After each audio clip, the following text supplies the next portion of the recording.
pleased with a person who recites the Quran and he doesn't contemplate on it, how does he get the sweetness of reciting the Quran? Shaykhana, what is that sweetness?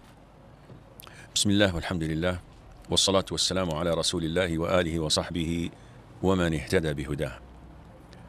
The sweetness, when mentioned in the Quran or in the Sunnah, it refers to something that is not actually tangible or physical.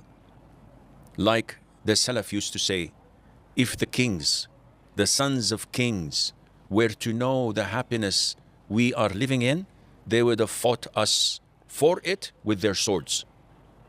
They can't attain it, they can't snatch it, because it's not something physical. It's a collection of things. One of the greatest of them all is content.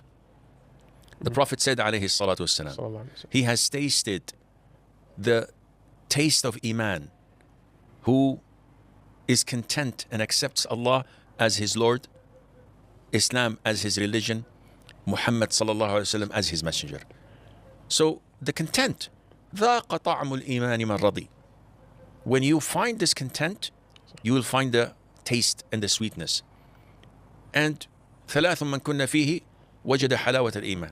Whoever has these three characteristics, he will find the sweetness of Iman. And then the Prophet ﷺ mentioned to love Allah and the Messenger ﷺ more than anything else in this world, among other things, but this is not our subject. So the sweetness of Iman is portrayed in the tranquility you find in your life, the content you are with Allah's decree. So no matter how heavy the storm is, you feel like you are every day's job. No. Things are as normal. Why? Because you're content. And when the Quran takes such a position, you will find such sweetness. However, when we compare ourselves to the Salaf, we find that there's a very huge gap. The quote of Imam al-Tabari, Ibn Jarir, may Allah have mercy on his soul. How would you contemplate and have tadabbur in each and every ayah? We focus mainly on quantity rather than quality. And that is why when we pass by a hadith where the Prophet ﷺ repeated one ayah in Qiyamul Layl, إن تعذبهم فإنهم عبادك. Subhanallah. When you read that Aisha, may Allah be pleased with her, إنا كنا من قبل ندعوه إنه هو البر الرحيم, and repeats it and repeats it and repeats it, the whole night prayer. That's tadabbur. But we are focusing on how many juz You finish. to finish. How many days did it take you to accomplish and finish the Quran? And this is why the youngsters in Ramadan, the first week, they start to brag. How many times did you finish the Quran? It's none of your business. No, it's okay. It's not showing off. How many? Okay, I finished it twice. We are competing in the path of Allah. This depends on the niyyah. So if I say, Allah, I finished it twice. If you are competing for the sake of Allah, you said, MashaAllah, may Allah increase you. But when you say, yeah, I did it 4 times. So this is not competing for the sake of Allah. We have to differentiate between quality and quantity. That's why the sweetness of Iman for us is not as it used to be with the Salaf.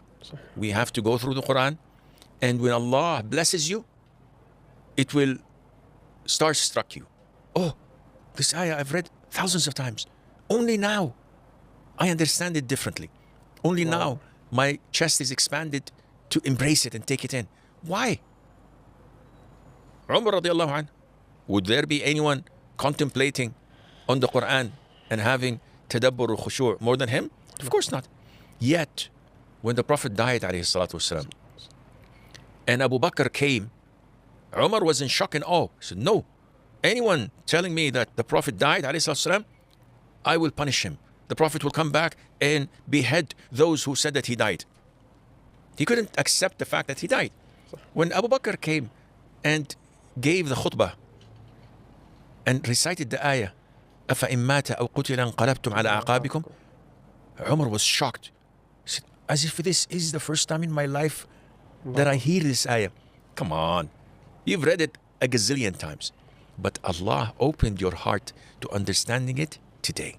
Allah. And this is what we find with the grace of Allah. Not that every single day I read one ayah and I get stars and fireworks and mashallah, wow. No, you keep on striving and struggling and praying and hoping until Allah Azza wa Jal guides you and wills to guide you to understand and see it from a perspective that would benefit you in this dunya and in the akhirah.